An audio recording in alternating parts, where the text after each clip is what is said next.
Mesdames, Messieurs, bonjour. Bienvenue dans ce nouvel épisode des Controverses de Tram. Aujourd'hui, captation du carbone en agriculture, mythe ou réalité? Est-ce significatif? Est-ce intéressant pour les agriculteurs? Quel revenu peut-on en espérer? Voici quelques questions que je compte bien poser à nos invités pour en débattre. J'ai le plaisir d'accueillir Vincent Braque. Bonjour Vincent. Vous êtes Bonjour. coordinateur, bonjour, vous êtes coordinateur de l'association France Carbone Agri. Pourriez-vous juste en 2 phrases nous présenter votre association? Alors, en 2 phrases, France Carbone Agri, c'est une association issue du monde agricole qui a pour vocation de gérer l'offre et la demande de crédit carbone issus du monde agricole. J'accueille aussi Olivier Touran. Bonjour Olivier.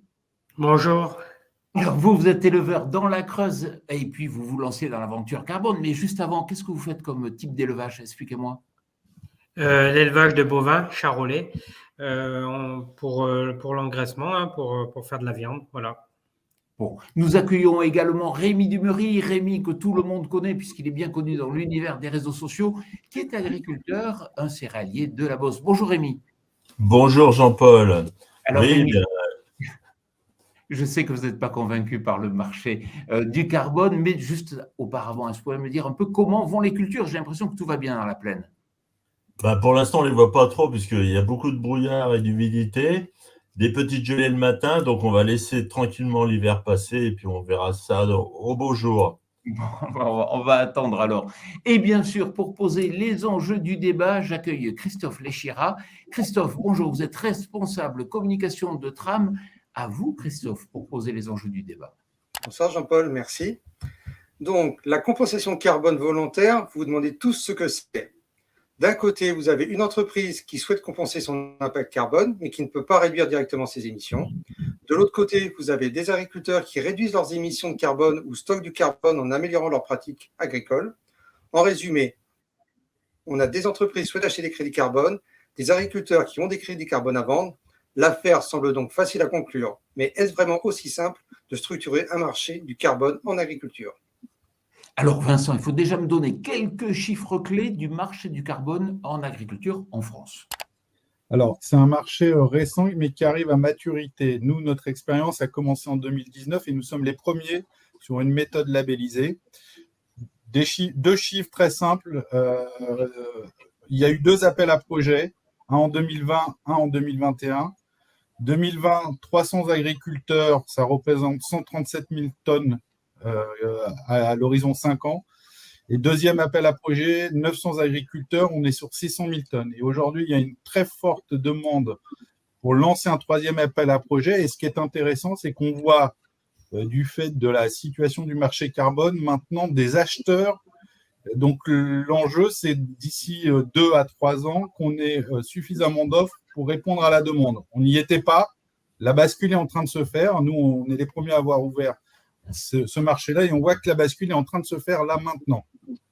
Alors justement, Olivier, pourquoi vous engagez dans la captation du carbone? Quelles sont vos motivations? Alors, déjà, on ne s'engage pas. Je crois que c'est dans notre raisonnement d'agriculteurs, donc de chefs d'entreprise, on a ça en tête, on va dire, quotidiennement. Après, pourquoi ça nous semble, pourquoi on met l'accent là-dessus? Parce que je fais partie de ceux qui sont persuadés qu'il faut enfin rémunérer les services environnementaux que nous procurons, dont bénéficie la société. Et tout ça pour produire, on va dire, l'alimentation humaine, qui est quand même notre première raison d'exister, quoi. Donc, je trouve que c'est logique et légitime qu'en tant qu'agriculteur, on puisse être rémunéré et qu'on puisse vendre ce produit-là, entre guillemets, ce service-là que l'on rend à la société. Voilà. À l'inverse, Rémi, vous n'êtes pas du tout convaincu. Je ne suis pas forcément convaincu par, rendre service à des pollueurs qui lâcheraient du carbone et nous, on en récupérait un petit peu et on serait rémunéré pour ça. Je pense déjà qu'il faudrait peut-être faire un bilan sur nos exploitations. Quelles sont déjà les quantités de carbone qu'on pourrait diminuer à travers nos carburants, à travers nos fertilisants. Et puis, moi, j'avais l'impression aussi déjà de participer à cette captation de carbone depuis plusieurs années, notamment en faisant de la betterave pour faire de l'éthanol ou du colza pour faire du diester. On a même fait du blé à une époque. Je me rappelle qu'en 2010, j'avais déjà plus de 55% de ma production qui passait non plus directement dans l'alimentaire, mais dans l'énergie finalement. Et ça, pour moi, c'était déjà de la captation de carbone. Alors, le calcul est un peu faux, puisqu'il y a beaucoup de coproduits qui, notamment, allaient vers l'élevage, comme la pulpe, les drèches ou les tourteaux de colza. Et moi, ce qui m'intéresse déjà, c'est déjà faire un peu ce bilan-là, puisque après, il faudra expliquer quand même ça, je pense, au grand public. On voit déjà la défiance qu'ils peuvent avoir aujourd'hui, et on le voit notamment sur les réseaux sociaux, par rapport aux biocarburants qu'ils appellent agrocarburants, peu importe le terme. Mais déjà, après, expliquer que finalement, on va capter du carbone et sans doute diminuer un peu notre production alimentaire, je pense que c'est déjà un préalable. Olivier, vous imaginez avoir un revenu significatif lié à cette activité ou ça restera marginal? Avant d'en arriver là, j'insiste quand même pour dire que c'est quand même, il y a une partie de reconnaissance et de nos pratiques vertueuses quand même. Et ça, c'est pas neutre et c'est important. Et par rapport à ce que disait Rémi, j'ai pas envie d'attendre que toutes les grandes entreprises industrielles soient toutes vertueuses pour dire, moi, je valorise ce que je fais. Même si je comprends son raisonnement. Donc déjà, je crois qu'il y a urgence à qu'on puisse être reconnu. Et voilà. Par contre, il y a une incohérence qui me gêne, c'est que les agricultrices ou les agriculteurs ou les actifs agricoles qui sont vertueux, qui ont déjà mis en pratique des nouvelles méthodes de travail du sol, ou d'élevage depuis des années, ne puissent pas vendre les carbones liés à ces évolutions de pratique, puisque le bilan, bien sûr qu'il faut faire un bilan 1.0 avec la méthode notamment Cap de Zère, dont Vincent pourrait parler. Ce qui est gênant, c'est que le 0.0 ne peut pas prendre en compte les pratiques que j'ai déjà mis en place depuis 5 ans, par exemple, ou 7 ans. Ouais, Vincent, vous confirmez, il n'y a aucune chance que ça change. Alors, nous, sur la méthode qu'on a déployée pour les bons élèves, parce que ce qui a été dit, en fait, ne s'oppose pas. Il y a un diagnostic de départ, mais il y a les bons élèves. Il y en a qui ont déjà initié des démarches de progrès. Et donc là, on va partir plutôt sur des référents et des moyennes. Et ce que eux vont avoir à faire, c'est aller vers un objectif. Donc, ils ne partent pas de zéro, en fait. On prend compte déjà les efforts qui ont été faits dans la méthode labellisée bas carbone. Ça fonctionne comme ça. Donc, les bons élèves, ils peuvent aussi rentrer dans la démarche et on tiendra compte du passé. Alors, Olivier, vous n'avez pas répondu à ma question là, sur est-ce que le financement pour vous, le revenu, est-ce que ça peut être significatif ou vous dites c'est pas ça le problème, ça sera toujours marginal? Alors, j'espère que ce ne sera pas marginal. J'allais dire pour 2 raisons. Déjà, je ne vois pas pourquoi on braderait nos bonnes pratiques ou les bénéfices qu'on peut procurer à la société. C'est un travail sociétal. Ça, c'est un premier point. Et si c'est marginal, en tant qu'éleveur, principalement, déjà que nos revenus sont dramatiquement bas, si c'est marginal, ça veut dire que j'ai aucun intérêt à y aller puisque j'ai le coût du diagnostic, l'investissement, le temps à passer et que ça me procurerait aucun revenu supplémentaire. Donc, avec mes collègues, on ne s'y lancera pas. Voilà, s'il n'y a pas un intérêt, il n'y a pas que la reconnaissance sociétale, même si elle est importante. Il faut quand même qu'il y ait un retour et qu'on n'ait pas plus de temps et de charge à y passer pour faire des diagnostics par rapport à la vente qu'on peut faire. Vincent, est-ce qu'il y a une démarche, un conseil à donner justement pour les agriculteurs qui souhaitent se lancer?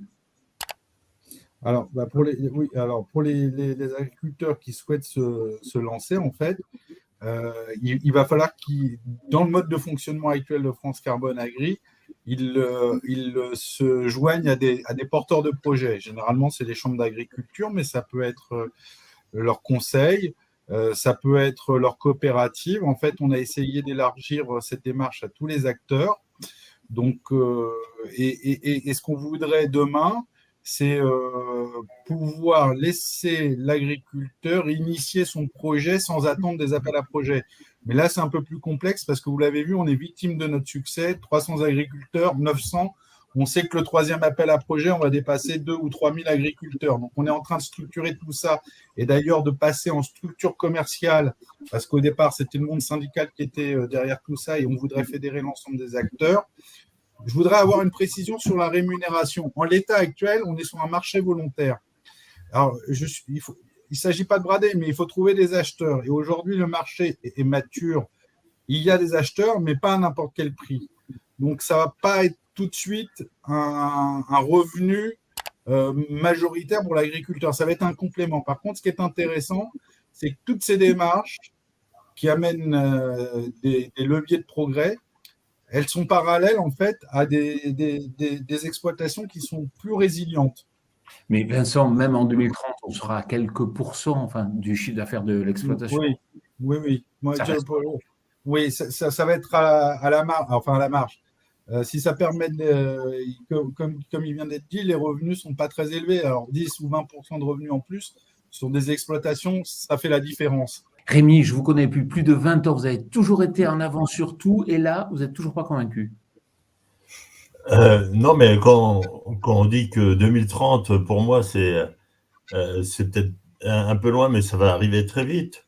Moi, je crois qu'aujourd'hui, on a quand même des capacités à capter le carbone et à le valoriser, notamment à travers l'énergie. Moi, je crois que l'enjeu essentiel du XXIe siècle, c'est de trouver des solutions par rapport à l'énergie. Et dans l'énergie, je mets aussi l'alimentation. L'énergie des hommes, l'énergie des machines. Et là, évidemment, l'agriculture a de la place. Et l'enjeu du carbone, on voit qu'il est important, puisque au niveau du climat, il va falloir qu'on trouve des solutions. Donc, je suis assez confiant sur notre capacité, nous, agriculteurs, à trouver des solutions, même à en proposer. Je crois que celle-là, en 2030, elle sera peut-être beaucoup plus importante de ce qu'on croit aujourd'hui, parce que ça va aller très vite. On a évidemment des échéances qui arrivent très rapidement, quoi. La captation du carbone a-t-elle été oubliée dans la nouvelle PAC? C'est la question que nous avons posée à Jean-Marie Serroni, qui est agroéconomiste. On l'écoute. La PAC, elle n'a pas véritablement oublié le carbone, mais elle n'en parle pas en tant que telle. Elle a été élaborée à partir de 2017. On était déjà sur les questions du changement climatique, mais l'objectif de neutralité carbone n'était pas affirmé. Donc, il n'y a pas l'objectif en tant que tel du stockage du carbone. Par contre, quand dans les écorégimes, je pousse au maintien des prairies, je pousse aux plantations de haies, au maintien, à l'entretien des haies, au linéaire de haies, à l'agroforesterie, dans tous ces cas-là, je favorise la captation du carbone. Donc, sans l'afficher en tant que tel, la PAC conduit à faciliter le stockage du carbone. Il reste après la question du marché du carbone. Et donc là, l'Union européenne, ce n'est pas la PAC. L'Union européenne est en ce moment en train d'élaborer une stratégie sur des certificats européens de carbone qui seraient sur le marché officiel et réglementé. Mais c'est un processus qui est long parce que, d'une part, il faut éviter des effets délétères. Si je pousse trop au stockage du carbone, je peux avoir des effets négatifs ou dépressifs sur la biodiversité, sur l'utilisation des ressources.